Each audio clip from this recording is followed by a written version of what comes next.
Primary TET পরীক্ষা EVS প্রশ্নপত্রের দেখো সমাধান।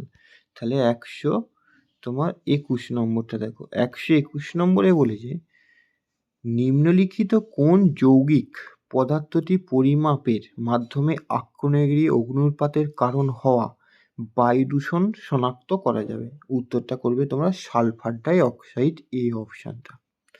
2-এরটা 122-এরটা মাইক্রোপ্লাস্টিক সম্পর্কিত যে বক্তব্যটি সঠিক নয় সেটি হলো কি?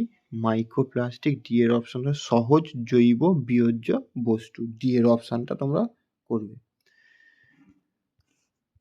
23-এরটা 23-এর ভালো সহজ প্রশ্ন করেছে, রাচেল কার্সন নির্মিত সাইলেন্ট স্প্রিং কিসের ওপর? এটা পরিবেশের হচ্ছে তোমার কীটনাশকের ক্ষতিকর প্রভাবের উপরে বইটা। 2021তম কপ কনফারেন্স অফ পার্টিস জলবায়ু পরিবর্তন প্যারিসে সম্মেলন হয়েছিল, সেটা হচ্ছে 2015 সালে হয়েছিল। তারপরে 125-এ কি বলেছে, নিম্নোক্ত অবস্থানগুলির মধ্যে হাইড্রোপনিক্স পদ্ধতিতে উদ্ভিদের ব্যবহার হচ্ছে মৃত্তিকাবিহীন অবস্থাকে। মৃত্তিকাবিহীন অবস্থা হচ্ছে 125-এ তোমরা করবে সি এরটা। সামুদ্রিক বাস্তুতন্ত্রের জন্য সবচেয়ে ক্ষতিকারক প্রত্যক্ষ ঝুঁকিটিকে চিহ্নিত করে, কে চিহ্নিত করে? বায়ু গুণমান সূচকের, এইটা 126-এ তোমরা করবে এইটা, বায়ুর গুণমান সূচকের পরিবর্তন। 127 এখানে কি বলেছে দেখো, বলছে নিম্নলিখিত টক্সিনগুলির মধ্যে কোনটি শরীরের রেড টাইডস এর মধ্যস্থতা প্যারালাইটিক সেলফিশ বিষক্রিয়া পিএসপি সৃষ্টি করে? তোমরা এটা করবে, সঠিক উত্তরটি তোমরা খুঁজছো এর অপশানটা। 127-এর হচ্ছে এর অপশানটা করবে। 128-এর ভালো করে দেখো, বলছে 2021-22 আর্থিক বছরে ভারতের জনপ্রতি বিদ্যুতের পরিমাণ কত করবে তোমরা? ডি এর অপশানটা 1255 কিলোওয়াট আওয়ার। 129-এরটা মানবজাতির কার্যকলাপের ফলে সৃষ্ট জৈব প্রজাতির বৈচিত্র্যে হ্রাস বৃদ্ধি অবিরত ঘটনা হয়েছে বলে পরিচিত, তা ঘটনাটি প্রত্যক্ষ প্রভাবের ফলে ঘটে না, সেটি চিহ্নিত করেন কে? সেক্ষেত্রে চিহ্নিত করে 129-এ তোমরা করছো সি এরটা, প্রজাতির কমে যাওয়া, জন্মহার কমে যাওয়া। তারপরে তোমার 130 এখানে বলেছে নিম্নোক্ত পানিগুলির মধ্যে কোনটি বেন্থিক অমেরুদণ্ডী পানি? অমেরুদণ্ডী পানি হচ্ছে 130-এর হচ্ছে বি এরটা হচ্ছে তোমার সঠিক উত্তর। 131 কয়লা থেকে 1 ইউনিট বিদ্যুৎ উৎপাদন করতে তোমার কত কার্বন ডাইঅক্সাইড বাইর হবে?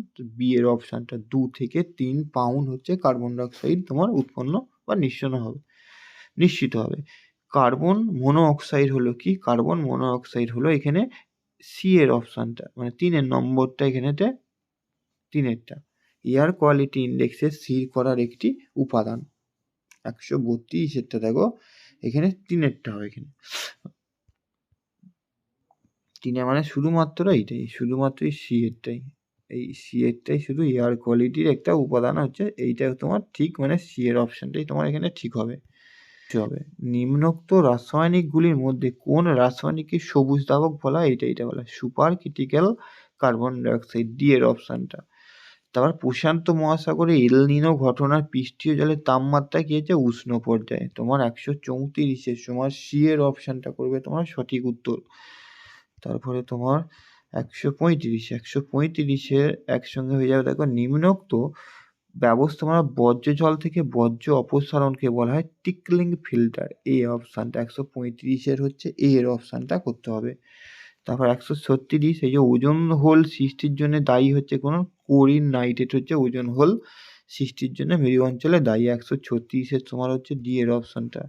137 হচ্ছে একজন পরিবেশ শিক্ষক শিক্ষিকা, আপনি শিলা খনিজের ফোকাস করছে, এখানে সবচেয়ে বেশি আছে পরিবেশে অক্সিজেন, তারপরে হচ্ছে তোমার সিলিকনের শিক্ষক শিক্ষিকা সিলিকনের কথা বলবেন, উত্তরটি হবে। 138 শিলার আবহবিকারে সৃষ্ট আলগা উপাদানগুলো একত্রীকরণ, এটা এর অপশন লিথিফিকেশন। নিম্নে যে মাছটি অ্যানোডামাস সেটা হচ্ছে তোমার ইলিশ মাছ, এখানে 139-এর বি।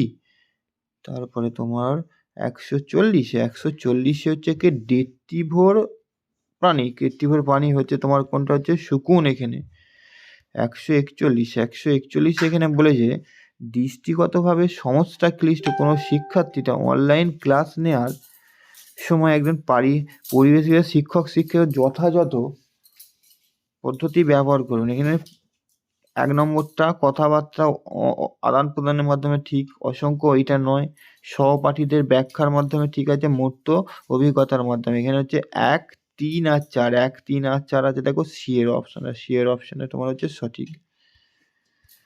তারপরে তোমার 142 শৈবাল ব্লুম হয়েছে সে সম্পর্কিত নয়, এখানে সম্পর্কিত নয় হচ্ছে সি এর অপশনটা। মহাসমুদ্রের সমুদ্র স্রোতের পরিবর্তনে শৈবাল ব্লুমের কোনো প্রভাব লক্ষ্য করা যায় না।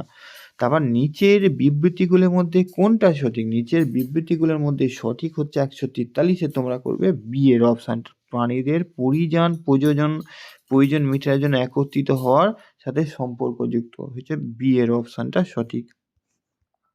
একজন পরিবেশবিদ্যার শিক্ষিকা কঙ্কালের তার শিক্ষার্থীদের বিভিন্ন ধরনের অস্থিসন্ধির ধারণা দিচ্ছেন। এখন তিনি বৃহের শারীরস্থানিক অংশ বল ও সকেট অস্থিসন্ধি নির্দেশ করে কোনটা? নিতম্ব ও কাঁদি এর অপশানটা। ভিন্ন প্রজাতি থেকে প্রবর্তিত জিন ধারণকারী প্রাণী ও উদ্ভিদকে বলা হয় ট্রান্সজেনিক তোমরা করবে তোমরা বি এর অপশানটা।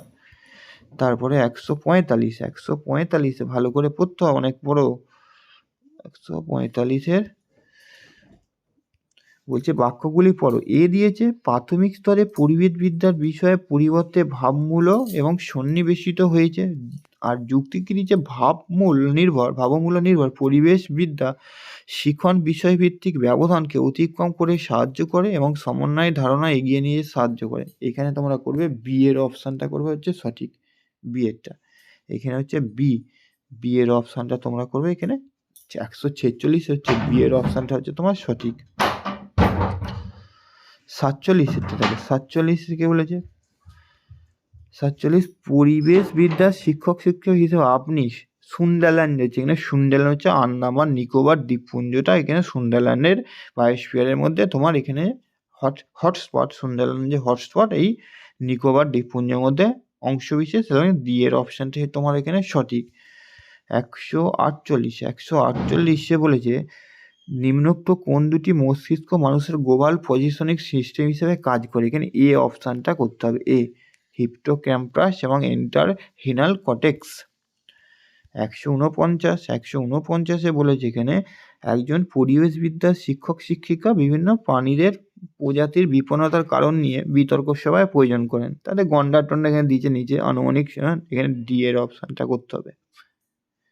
বাসস্থান ধ্বংস, চোরাশিকার, দূষণ, অতিব্যবহার, জলবায়ু পরিবর্তন, বিশ্ব উষ্ণায়ন, 149 হচ্ছে ডি অপশানটা হবে। সর্বশেষ হচ্ছে নীলগিরি পর্বত, ভারতের প্রথম বায়ো রিজার্ভ পর্বত হচ্ছে নীলগিরি পর্বত, দেওয়া আছে তোমার কোনটা? সি এর অপশানটা।